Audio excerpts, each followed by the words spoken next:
Welcome to Indigenous Love Stories. Don't forget to subscribe to the channel, leave a like, and tell us in the comments where you're listening from. Now, let's begin today's story.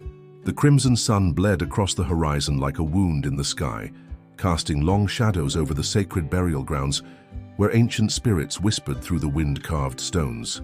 Here, where his ancestors had walked for countless generations, Standing Wolf felt the weight of destiny settling upon his shoulders like a ceremonial blanket woven from starlight and sorrow.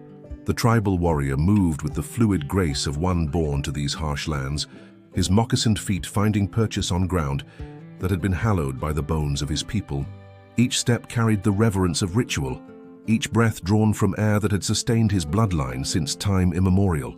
The eagle feather braided into his long black hair caught the dying light, a symbol of the courage that coursed through his veins like the sacred rivers that carved these canyons. Standing Wolf's weathered hands, marked by the scars of countless hunts and battles, clutched a leather pouch containing the last remnants of his grandmother's medicine herbs.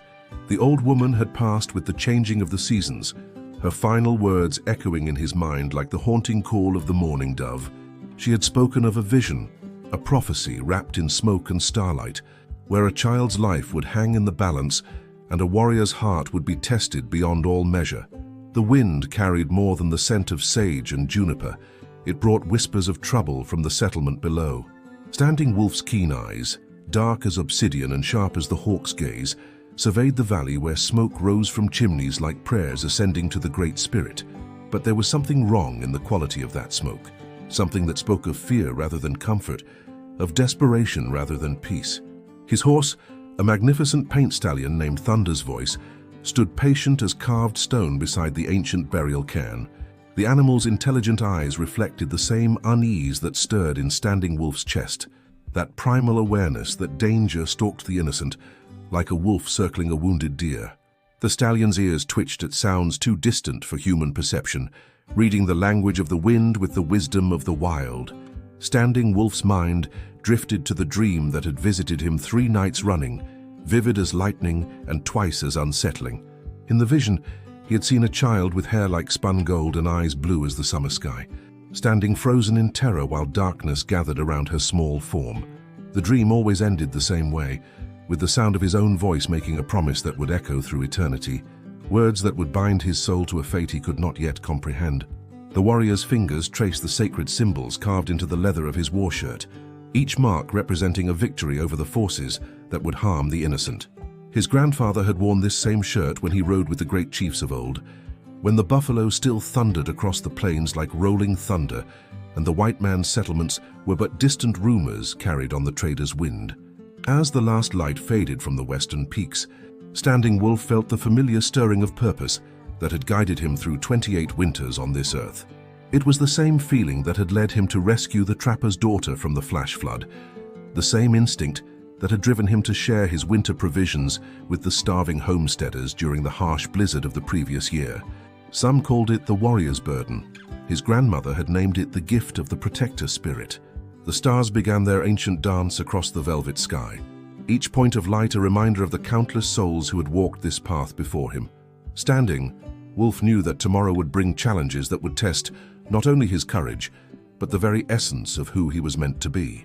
The sacred ground beneath his feet seemed to pulse with the heartbeat of the earth itself, as if the land was preparing him for the trial that awaited in the valley below. Thunder's voice nickered softly, a sound that carried both warning and encouragement. The stallion understood, as animals often do, that their journey together was approaching a crossroads where destiny would demand its price. Standing Wolf placed his hand on the horse's neck, feeling the warm pulse of life beneath the smooth coat, drawing strength from the bond that connected all living things in the great circle of existence. The night wind carried new scents now, the acrid smell of fear and the metallic tang of desperation. Somewhere in the darkness below, a child's fate hung in the balance, and Standing Wolf felt the ancient call of his warrior's oath stirring in his blood like the drums of his ancestors calling him to battle. Dawn broke over Willow Creek like a reluctant promise, its pale light struggling to penetrate the heavy atmosphere that had settled over the small frontier settlement like a burial shroud. The wooden buildings, weathered by countless seasons of prairie winds and desert storms, stood in stark contrast to the natural beauty of the surrounding landscape. their angular forms cutting harsh lines against the flowing curves of the ancient hills. Standing Wolf guided Thunder's voice down the winding trail that led from the sacred grounds to the outskirts of civilization, his warrior's instincts alert to every shadow, every movement that disturbed the morning stillness. The settlement below appeared deceptively peaceful in the early light, smoke rising from chimneys in lazy spirals that spoke of families gathering for breakfast, of children being roused from sleep, of the simple rhythms of frontier life continuing despite the darkness that lurked beneath the surface. The warrior's trained eye catalogued the details that others might miss: the unusual number of horses tethered outside the saloon at such an early hour, the way certain windows remained shuttered when they should have been thrown open to welcome the morning light, the absence of children's laughter that typically echoed through the streets as the young ones began their daily adventures. These were the signs that spoke to those who knew how to read the language of fear. As Thunder's voice picked his way carefully down the rocky slope, Standing Wolf's thoughts turned to the stories that had reached his people through the network of traders and travelers who moved between the tribal lands and the white settlements. Tales of a man who had arrived in Willow Creek 3 weeks prior, a stranger whose presence had brought with it an aura of menace that seemed to seep into the very foundations of the community like poison into a well. The stranger was known only as Blackwood, a name that carried whispers of violence and corruption from settlements scattered across the territory. He was said to be a man who collected debts that others feared to pursue, who settled disputes with methods that left families broken and communities scarred. His arrival in Willow Creek had coincided with a series of mysterious accidents and unexplained misfortunes that had befallen those who dared to oppose his growing influence. Standing Wolf's keen gaze swept over the settlement's main street, noting the way people moved with hurried steps and downcast eyes, their shoulders hunched as if carrying invisible burdens. The natural flow of community life had been disrupted, replaced by an undercurrent of tension that made even the bravest souls glance nervously over their shoulders. It was the kind of atmosphere that preceded violence, like the stillness that comes before a thunderstorm. The warrior's attention was drawn to a small cabin on the settlement's eastern edge, distinguished from its neighbors by the carefully tended garden that surrounded it, and the delicate lace curtains that graced its windows. Even from a distance, Standing Wolf could sense that this humble dwelling was the eye of the storm that threatened to engulf Willow Creek. The cabin belonged to Sarah McKenna, a young widow whose husband had perished in a mining accident the previous winter, leaving her to raise their 7-year-old daughter alone. Sarah McKenna had become the unwitting center of Blackwood's attention, not for any crime she had committed, but for the simple fact that her late husband had owned a small claim on land that contained more than the copper ore he had been mining. Recent surveys had revealed the presence of silver deposits that could make whoever controlled the claim wealthy beyond imagination. Blackwood had arrived with documents that he claimed proved his legal right to the property, papers that bore official seals but carried the stench of forgery and corruption. The widow's refusal to abandon her home and her husband's legacy had transformed her from a grieving woman into a symbol of resistance that threatened Blackwood's carefully laid plans. Her courage had inspired others in the settlement to question the stranger's authority, to examine his claims more closely, to stand together against the tide of intimidation that he had brought to their peaceful community. Standing Wolf understood that Sarah McKenna's strength had made her dangerous to men like Blackwood, and dangerous people in such circumstances rarely lived long enough to inspire others. The warrior's grandmother had taught him that courage was like a flame that could either light the way to freedom or attract the attention of those who preferred to work in darkness. Sarah McKenna's flame burned bright, making her a beacon of hope for some and a target for others. As Thunder's voice reached the valley floor, Standing Wolf felt the weight of destiny settling more heavily upon his shoulders.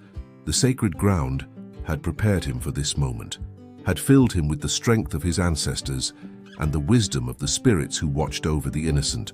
Somewhere in that settlement, a child's life hung in the balance, and a mother's courage was about to be tested by forces that recognized no law save that of violence and greed. The morning sun climbed higher, but its light seemed unable to penetrate the shadows that gathered around Willow Creek, like vultures circling wounded prey. The McKenna cabin stood like a fortress of hope against the encroaching darkness that had settled over Willow Creek, its whitewashed walls gleaming defiantly in the morning sun despite the shadows that seemed to reach toward it from every direction. Sarah McKenna moved through her daily routines with the determined grace of a woman who had learned to find strength in the simple act of survival, her hands steady as she prepared breakfast for her daughter, while her heart carried the weight of impending doom. Standing Wolf observed the scene from the cover of the cottonwoods that bordered the settlement, his warrior's eyes taking in every detail of the tableau that unfolded before him. Through the cabin's windows, he could see the gentle movements of a mother tending to her child, the intimate gestures of love and protection that spoke to something deep within his soul. The sight stirred memories of his own mother, lost to fever when he was barely older than the golden-haired child, who now sat at the simple wooden table, unaware that her world balanced on the edge of a precipice. Little Emma McKenna possessed the kind of innocent beauty that seemed to capture and reflect the light around her, her cornflower blue eyes bright with the wonder that only children could maintain in the face of uncertainty.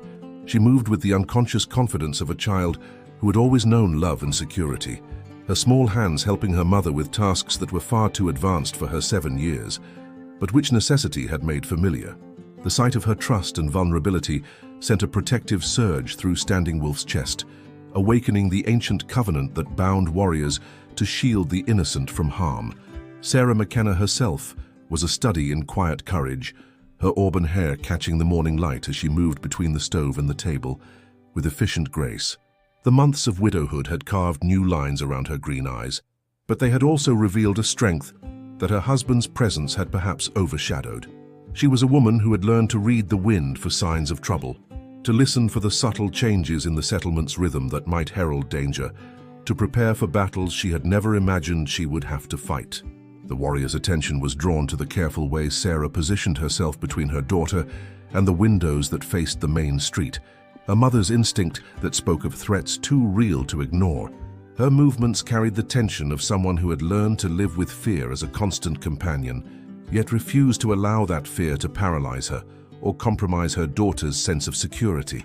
It was a delicate balance that required tremendous strength to maintain.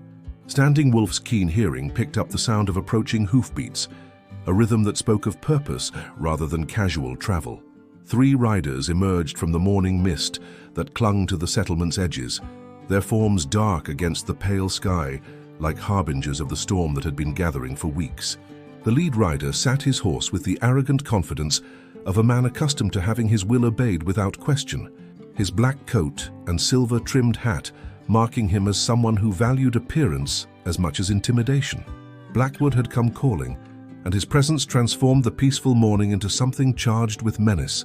The 2 men who flanked him were cut from the same cloth as their leader, their faces bearing the hard lines of those who had made violence their profession.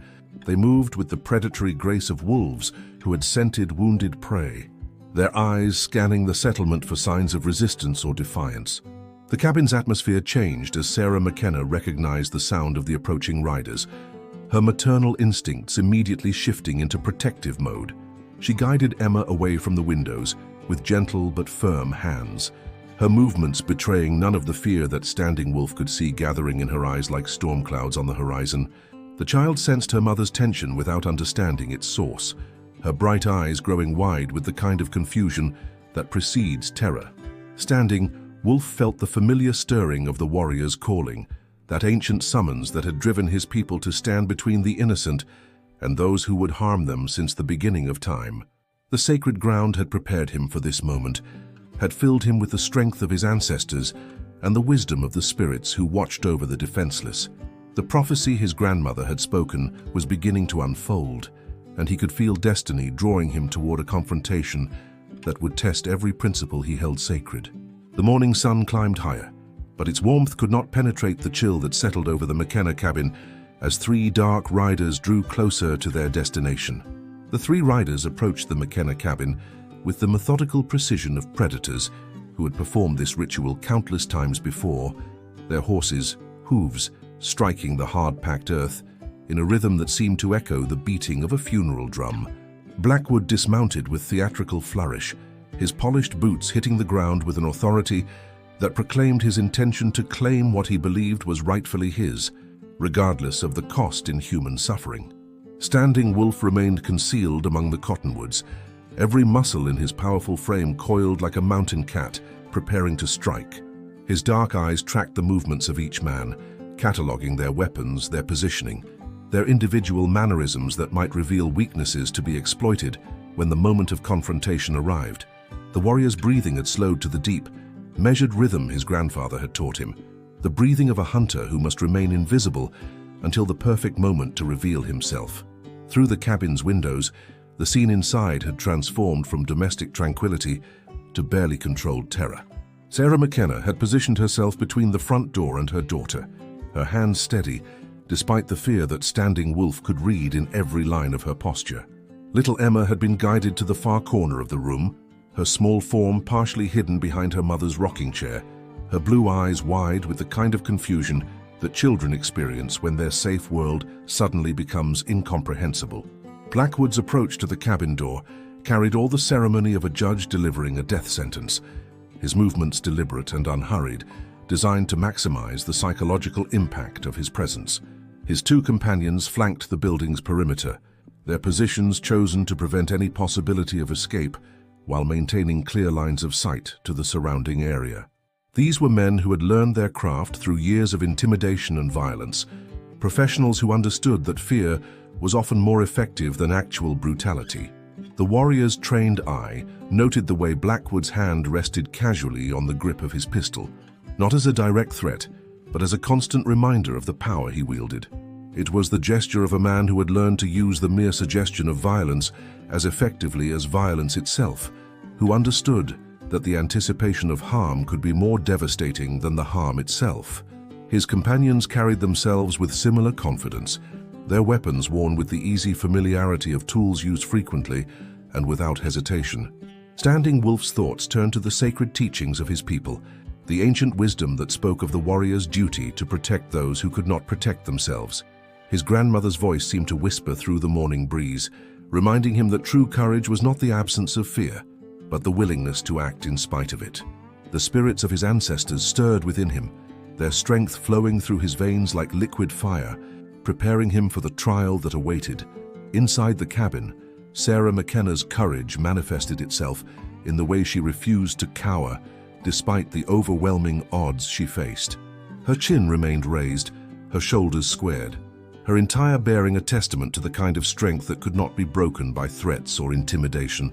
She had become more than just a widow defending her home. She had transformed into a symbol of resistance against the forces that sought to crush the innocent beneath the weight of greed and corruption. The morning air seemed to thicken with tension as Blackwood reached the cabin's front porch, his boots striking the wooden planks with deliberate force. Each step was calculated to announce his presence, to build the psychological pressure that he wielded like a weapon.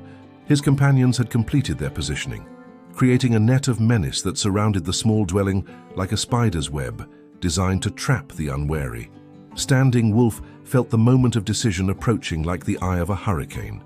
That instant, when all the forces that had been building toward this confrontation would finally collide. His hand moved instinctively to the sacred medicine pouch at his belt, drawing strength from the connection to his ancestors and the spiritual power that had guided his people through countless trials. The prophecy was unfolding exactly as his grandmother had foreseen, and he could feel destiny calling him to step forward and fulfill the role that the Great Spirit had chosen for him. The sun reached its zenith, casting sharp shadows that seemed to divide the world into regions of light and darkness, hope and despair, courage and cowardice. In moments, those shadows would shift, and the true test of Standing Wolf's warrior spirit would begin. The cabin door opened with the reluctant creak of wood that had weathered too many storms, revealing Sarah McKenna framed in the doorway like a portrait of defiant courage. Her green eyes met Blackwood's cold stare without flinching, though Standing Wolf could see the slight tremor in her hands that betrayed the fear she fought so valiantly to conceal. Behind her, partially visible in the cabin's dim interior, little Emma clutched her worn cloth doll with the desperate intensity of a child who sensed that her world was about to shatter. Blackwood's presence seemed to fill the doorway with malevolent energy, his tall frame casting a shadow that fell across the threshold like a dark omen. The man's face bore the kind of cruel satisfaction that came from knowing he held all the advantages in this confrontation, his pale eyes reflecting the cold calculation of a predator who had cornered his prey. His expensive clothing and polished appearance created a stark contrast to the humble surroundings. emphasizing the vast gulf between his power and the vulnerability of those he had come to destroy. Standing Wolf observed the scene with the focused intensity of a warrior preparing for battle, his every sense attuned to the subtle shifts in atmosphere that preceded violence. The two hired gunmen had positioned themselves with professional precision, one near the cabin's corner, where he could observe both the front entrance and the side windows, the other stationed by the well, where he commanded a clear view of the entire yard. Their casual confidence spoke of men who had performed this type of intimidation countless times, who viewed the terrorizing of women and children as merely another day's work.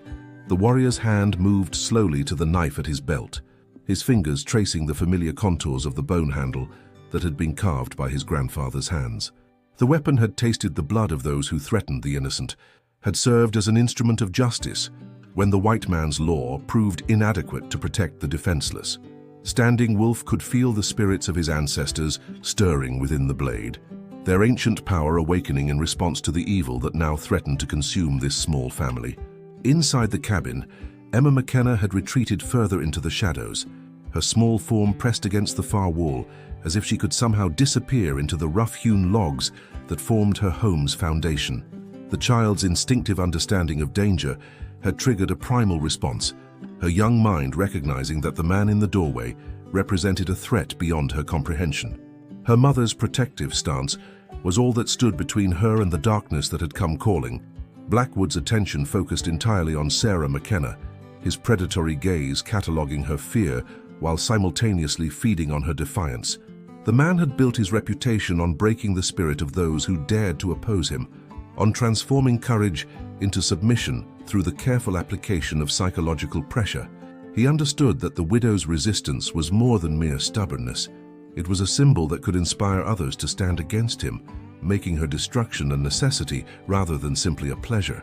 The morning sun had climbed higher, its rays slanting through the cabin windows to illuminate the scene with harsh clarity. Every detail stood out with crystalline precision. The way Sarah's knuckles whitened as she gripped the doorframe, the predatory stillness of the gunmen as they waited for their leader's signal, the innocent vulnerability of the child who had become an unwitting pawn in a game of greed and power. Standing Wolf felt the moment of decision crystallizing around him, like ice forming on a winter pond. The sacred ground had prepared him for this instant, had filled him with the strength and wisdom necessary to face what was coming. His grandmother's prophecy echoed in his mind, her words about a warrior's sacrifice taking on new meaning as he watched the scene unfold before him. The Great Spirit had brought him to this place, at this time, for a purpose that transcended his own survival. The warrior's muscles tensed as he prepared to emerge from concealment, knowing that his next actions would determine not only the fate of the McKenna family, but the very essence of who he was meant to be. The ancient covenant between protector and protected was about to be tested in the crucible of violence, and Standing Wolf felt the weight of his ancestors' expectations settling upon his shoulders like a sacred mantle. The shadows shifted as clouds passed overhead, and in that moment of changing light, destiny prepared to reveal its hand. The moment arrived like lightning splitting the sky, sudden and inevitable, as Blackwood's patience finally reached its end and his hand moved toward the weapon at his side with predatory intent. The gesture was subtle but unmistakable, the kind of movement that preceded violence as surely as thunder follows lightning. Sarah McKenna's breath caught in her throat as she recognized the shift in the man's demeanor, the transformation from psychological intimidation to physical threat that marked the point of no return. Standing Wolf emerged from the cottonwoods with the fluid grace of a spirit materializing from the morning mist, his powerful form seeming to flow across the ground rather than run. The warrior's approach was silent as falling snow, his moccasined feet finding purchase on the earth without disturbing so much as a pebble or dried leaf. Years of training in the ancient ways of his people had taught him to move like the wind itself, invisible until the moment he chose to reveal his presence. The first of Blackwood's men to notice the approaching figure was the gunman stationed by the well, his peripheral vision catching the movement that seemed to emerge from nowhere. The man's hand instinctively moved toward his weapon, but something in the warrior's bearing gave him pause, a primal recognition that he faced something far more dangerous than the simple settlers he was accustomed to intimidating. Standing Wolf's presence carried the weight of the sacred mountains, the power of the ancient spirits, the accumulated strength of countless generations who had walked this land before the white man's arrival. Blackwood himself remained focused on Sarah McKenna, his attention so completely absorbed by his intended victim that he failed to notice the shift in his companion's alertness. The man's arrogance had become his weakness, his certainty of control blinding him to the approaching storm that would soon shatter his carefully laid plans. His hand continued its slow movement toward his pistol, each inch bringing him closer to the moment when his true nature would be fully revealed. Standing Wolf's approach brought him within striking distance of the gunman by the cabin's corner, the warrior's presence finally registering in the hired killer's consciousness like a thunderclap in a clear sky. The man's eyes widened with the sudden understanding that the situation had changed dramatically, that the simple intimidation of a defenseless widow had transformed into something far more complex and dangerous. His hand froze halfway to his weapon as he found himself staring into dark eyes that held the depth of ancient wisdom and the promise of swift justice. Inside the cabin, little Emma McKenna had pressed herself so far into the corner that she seemed to be trying to merge with the very walls themselves. The child's instinctive terror had reached a crescendo, her small body trembling with the kind of fear that children experience when they sense that the adults who are supposed to protect them are themselves in mortal danger. Her cloth doll lay forgotten on the floor, abandoned in favor of making herself as small and invisible as possible. The warrior's movement toward the cabin carried with it the weight of destiny, each step bringing him closer to the fulfillment of the prophecy his grandmother had spoken in her final days. Standing Wolf could feel the spirits of his ancestors flowing through him, their strength becoming his strength, their courage reinforcing his own resolve.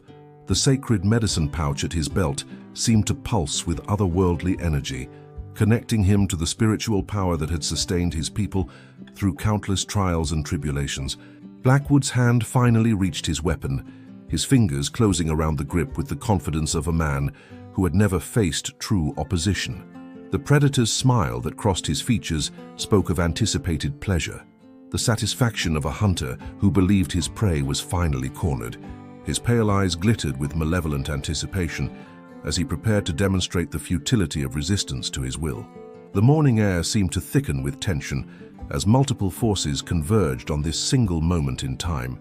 Sarah McKenna's courage, Standing Wolf's sacred duty, Blackwood's evil intent, and little Emma's innocent vulnerability all combined to create a nexus of destiny that would determine not only who lived and who died, but what kind of world would emerge from the ashes of this confrontation. Standing Wolf's hand moved to his knife with the fluid precision of a striking serpent, the bone handle warm beneath his palm, as if heated by the fire of righteous purpose. The warrior's grandmother had taught him that some moments in life were so significant that they echoed through eternity, shaping the very fabric of existence itself. This was such a moment. The confrontation exploded into motion with the sudden violence of a prairie thunderstorm. All pretense and psychological maneuvering swept away in an instant as Standing Wolf's presence transformed the carefully orchestrated intimidation into a deadly dance of survival. The warrior's emergence from concealment had shattered Blackwood's control over the situation, like a stone thrown through glass, introducing an element that the predator had never anticipated and was wholly unprepared to face.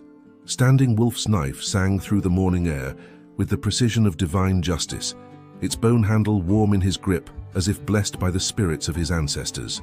The blade found its mark in the gunman by the cabin's corner, the man's weapon falling unfired from nerveless fingers as he crumpled to the earth with a look of profound surprise frozen on his features. The warrior's strike had been swift and merciful, ending the threat without the prolonged suffering that lesser men might have inflicted. Blackwood spun toward the source of this unexpected intervention, his pale eyes widening with the first genuine fear he had experienced in years of terrorizing the innocent.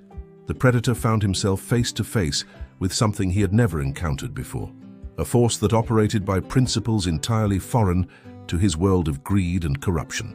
Standing Wolf stood before him like an avatar of ancient justice, his powerful frame radiating the kind of strength that could not be bought, intimidated, or corrupted. The second gunman, stationed by the well, had managed to clear his weapon from its holster, but his hands trembled with the sudden understanding that he faced an opponent unlike any he had ever encountered. The man's experience had been limited to terrorizing shopkeepers and farmers, people who could be cowed by the mere display of force. Standing Wolf represented something entirely different, a warrior who had been forged in the crucible of genuine hardship and tempered by the sacred traditions of his people. Sarah McKenna pressed herself against the cabin's doorframe, her green eyes wide with a mixture of terror and desperate hope as she witnessed the transformation of her seemingly hopeless situation.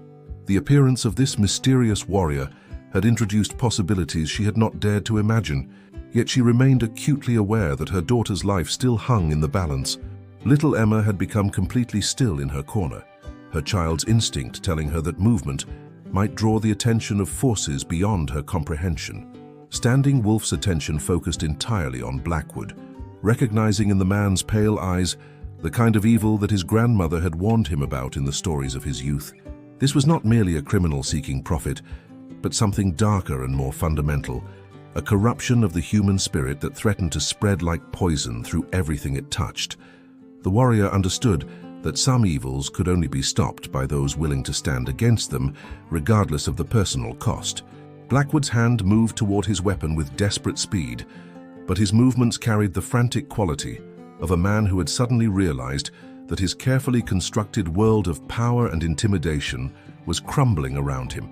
The predator's confidence had evaporated in the face of genuine opposition, replaced by the kind of panic that comes when the hunter suddenly finds himself transformed into the hunted. The warrior's second knife appeared in his left hand as if materialized by magic, the twin blades catching the morning sunlight like fragments of captured lightning. Standing Wolf had trained with these weapons since childhood, learning from masters who had passed down techniques refined over countless generations.